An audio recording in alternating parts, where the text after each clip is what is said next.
Hello viewers, আসসালামু আলাইকুম। সবাই কেমন আছেন? আশা করি সবাই ভালো আছেন। দেশ ও দেশের বাইরে থেকে তন্ত্রমন্ত্র সাধনা এসকে চ্যানেলটি এই মুহূর্তে যারা দেখছেন সবাইকে জানাই আন্তরিক প্রীতি ও শুভেচ্ছা। দেশ ও দেশের বাইরে থেকে তন্ত্রমন্ত্র সাধনা এসকে চ্যানেলটি যারা দেখছেন জাতিগতভাবে প্রত্যেকটা মুমিন মুসলমান ভাই বোনদের প্রতি রইল সালাম, আসসালামু আলাইকুম। হিন্দু দাদার প্রতি রইল আদাব বা নমস্কার। অন্যান্য ধর্মের প্রতি আন্তরিক প্রীতি ও শুভেচ্ছা জানিয়ে শুরু করলাম আজকে বশীকরণ একটি তাবিজ নিয়ে আপনাদের সঙ্গে কথা বলবো। বশীকরণ একটা বিষয় নিয়ে কথা বলবো। অত্যন্ত কার্যকারী এবং খুবই গুরুত্বপূর্ণ যে ভিডিওটা আজকে হতে যাচ্ছে, এটা লজ্জাতুন্নেসা থেকে অনেকেই ভিডিও চেয়েছিলেন যে গুরুজির লজ্জাতুন্নেসা থেকে অবশ্যই আমাদেরকে বশীকরণ কিছু ভিডিও দিবেন, যার কারণে আমি আবারও এই ভিডিওটা আপনাদের মাঝে প্রকাশ করছি। এই ভিডিওগুলো মাধ্যমে অনেকেই উপকৃত হয়েছেন, এই তাবিজগুলোর মাধ্যমে অনেকেই উপকৃত হয়েছেন, আর এগুলোর জন্য আজকে আবার আপনাদের মাঝে আমি এই ভিডিওটা নিয়ে আসলাম।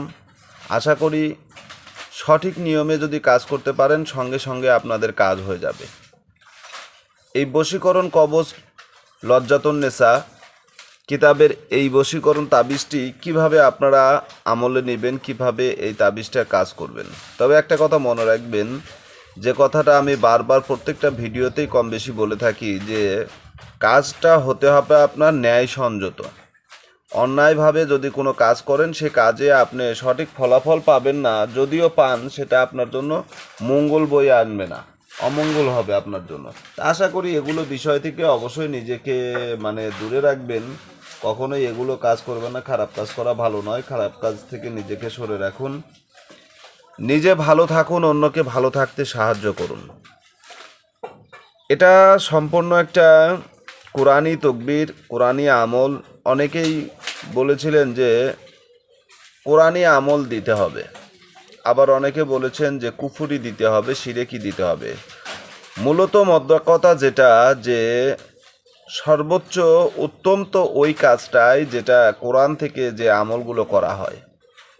কারণ একটা জিনিস আপনারা বুঝবেন, যদি স্বল্প অল্প কথায় বোঝানোর চেষ্টা করি, যাদের জ্ঞান আছে তারা বুঝবেন। কোনো ব্যক্তিকে কোরআনি আমল দ্বারা বশীকরণ করা হয়েছে বা করা হয়েছে, সে ব্যক্তিকে কুফরি মন্ত্র দ্বারা ভালো করছে এমন কিন্তু নজির নেই।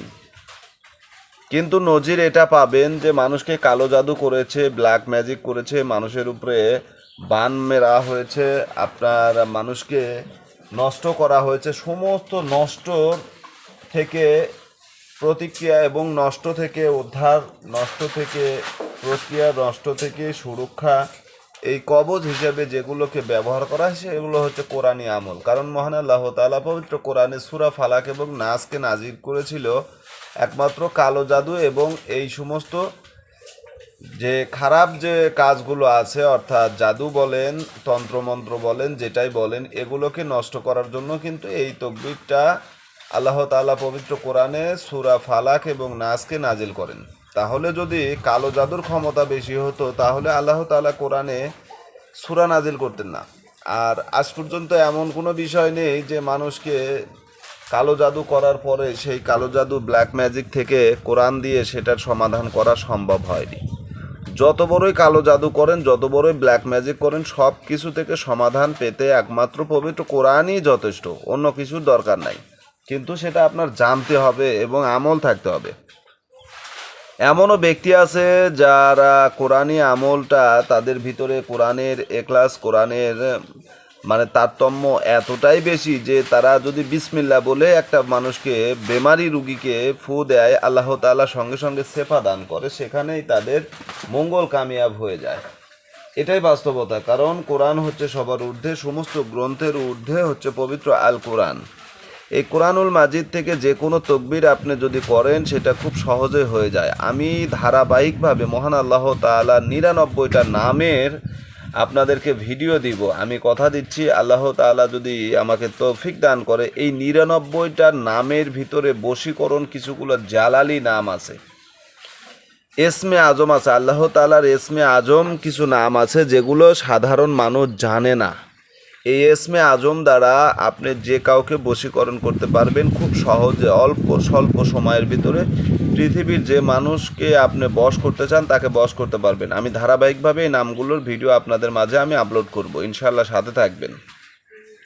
তা আসুন কথা আর বাড়াবো না, এই ভিডিও থেকে আপনারা কিভাবে এটা সমাধান পাবেন, কিভাবে এই ভিডিওর কল্যাণকামী হবেন, কিভাবে এই ভিডিও থেকে আপনি নিজের ফায়দাকে হাসিল করতে পারেন, অর্থাৎ আপনার মনের আশা মনের বাঞ্ছনাকে পূরণ করতে পারেন, এই বিষয়ে সরাসরি আপনাদেরকে আমি কিতাব থেকে নিয়ম কানুনগুলো দেখাবো ইনশাআল্লাহ। এটা হচ্ছে তাবিজ, এটা তাবিজ, এটা নকশা, ঠিক আছে। এই নকশাটা যখন আপনি অঙ্কন করবেন, যখন যে কোনো মেয়েকে আপনি বশ করতে চাচ্ছেন, এখানে মেয়ের আপনি এই নকশাটা অঙ্কন করবেন, এই আয়াতগুলো আপনাকে লিখতে হবে, ঠিক আছে। নকশা বিশিষ্ট এই সংখ্যাগুলো আপনারা লিখবেন, লেখার পরে এই সংখ্যাগুলো সম্পূর্ণ কমপ্লিট করবেন। এই যে 4 কোণা বিশিষ্ট এই ঘরটাও কমপ্লিট করবেন। এখান থেকে আপনার সর্বপ্রথম আপনাকে নকশা তৈরি করতে হবে, নকশা তৈরি করার পরে আয়াতগুলো লিখবেন, ঠিক আছে। এরপরে এটা যখন আপনি কমপ্লিট করবেন তখন এরপরে এই সংখ্যাগুলো লিখবেন, এরপরে বামের সংখ্যাগুলো লিখবেন, ডানের সংখ্যাগুলো লেখেন, এরপরে এই 4 কোণা বিশিষ্ট ঘরটা অঙ্কন করবেন, করার পরে আপনার নকশার কাজটা শেষ। এখানে একটা শর্ত আছে, এখানে একটা কথা আছে, যখন আপনি নকশাটা অঙ্কন করতে যাবেন, এই যে এখানে মন্ত্রটা আছে, এই মন্ত্রটা আগে আপনাকে 700 বার পাঠ করে নিয়ে তারপরে এই মন্ত্রটা 700 বার পাঠ করার পরে এই নকশাটা আপনাকে অঙ্কন করতে হবে, ঠিক আছে। এই যে মন্ত্রটা, এই মন্ত্রটা আপনাকে অবশ্যই পাঠ করে তারপরেই আপনার নকশা আঁকবেন, এর আগে নকশা আঁকতে পারবেন না, ঠিক আছে। এই মন্ত্রটা অবশ্যই আপনাকে পড়তে হবে, ঠিক আছে। আসসালাতু ওয়া আলা আলহামদু লিল্লাহ ফাকালু মুহাম্মাদিন আউজুবিকা। এখানে ফল না, অর্থাৎ এই যে মেয়েটা বা ছেলেটাকে বশ করবেন সে দুজনের নাম বলবেন এখানে, ঠিক আছে। ফল না এখানে আপনি এই ফালান, এখানে আপনি যাকে বশ করতে চাচ্ছেন তার নাম এবং আপনার নাম বলবেন, ঠিক আছে। যাই হোক, এই মন্ত্রটা আপনাকে অবশ্যই 700 বার পাঠ করে নিয়ে তারপরে এই নকশা অঙ্কন করতে হবে। আসসালাতু ওয়া আলহামদুলিল্লাহ কাফালু মুহাম্মাদিন আউজুবিকা, এখানে নিজের নাম, ঠিক আছে। এটা এইভাবে আমল করবেন, যদি আমল করতে পারেন এইভাবে ইনশাআল্লাহ অতি অল্প সময়ের ভিতরে, সামান্য কিছু মুহূর্তের ভিতরে আপনার এই মনের মানুষ আপনার নিকটবর্তী হয়ে যাবে। এখানে নিয়ম, কবচটি পুরো চলা, এই যে নিয়মটা, ঠিক আছে। এখানে বলা হয়েছে যে আপনি কবচটি অঙ্কন করবেন, নিয়মবিধি। কবচটি অঙ্কন করার সময় অবশ্যই আপনি পুরো চলা দিয়া অঙ্কন করবেন। এখন এই পুরো চলা এটা কি, এটা তো অনেকে বুঝেন না বা বুঝবেনও না। এখানে যখন আপনি কলমটা ব্যবহার করবেন, এই কলমটা ব্যবহার করার সময় আপনি 3টা জিনিস ব্যবহার করতে পারবেন। এক, কোনো অর্শ গাছের মূল দিয়ে আপনি কলম তৈরি করতে পারবেন। 2, আপনি আনার গাছের ডাল দিয়ে কলম তৈরি করতে পারবেন। 3, আপনাকে অবশ্যই লজ্জাপতির শিকড় দিয়ে আপনি এই কলম অঙ্কন করতে পারবেন, কলম তৈরি করবেন, ঠিক আছে। করার পরে আপনি এই তাবিজটা অঙ্কন করবেন ইনশাআল্লাহ। যদি এই নিয়মে কাজ করেন, একটা তাবিজ আপনাকে 3টা তাবিজ অঙ্কন করতে হবে একসাথে, শনিবার অথবা মঙ্গলবারে কাজটা করবেন। করার পরে একটা তাবিজ আপনি নদীতে ফেলে দেন, একটা তাবিজ নিজের সাথে রাখুন, একটা তাবিজ আপনি পুরনো কবরে দাফন করে দেন। সর্বোচ্চ 14 দিন টাইম, 14 দিন লাগে না, এর ভিতরেই আপনার প্রিয় মানুষটি, আপনার মনে মানুষটি আপনার সন্নিকটে চলে আসবে। আপনার জন্য সে অধীর আগ্রহে আপনার জন্য অপেক্ষা করবে। যতটুকু সময় সে আপনাকে ছাড়া দূরে থাকবে তার কাছে অতি পেরেশানি মনে হবে এবং সে নিজেকে ধরে রাখতে পারবে না। অবশ্যই আপনার কাছে চলে আসবে। 100% গ্যারান্টি ইনশাআল্লাহ। যদি আল্লাহর রহমতে আপনারা কাজটা সহি সালামতে সঠিক নিয়মে কাজ করতে পারেন, তাবিজের জাকাত আদায় করতে পারেন, তাহলে আপনার কাজ হয়ে যাবে। এখন মূল কথায় আসি।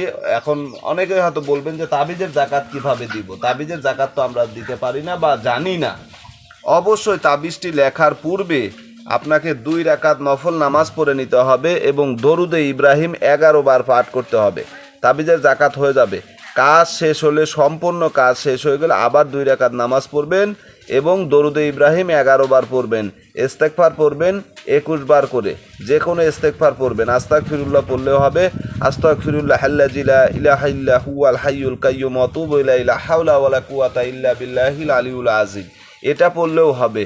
অনেকগুলো ইস্তেগফার আছে, আপনারা যেটা মনে চায় সেটা পড়ুন। সর্বনিম্ন সর্বছোট যে ইস্তেগফার আস্তাগফিরুল্লাহ, এতটুকু পড়লেও হবে, তবে সংখ্যায় বেশি পড়তে হবে, 100 বার পড়তে হবে। আশা করি বুঝতে পেরেছেন। সবাই ভালো থাকুন, সুস্থ থাকুন, সকলের সুস্বাস্থ্য কামনা করে আজকের মতো তন্ত্রমন্ত্র সাধনা এসকে চ্যানেল থেকে বিদায় নিচ্ছি। আল্লাহ হাফেজ।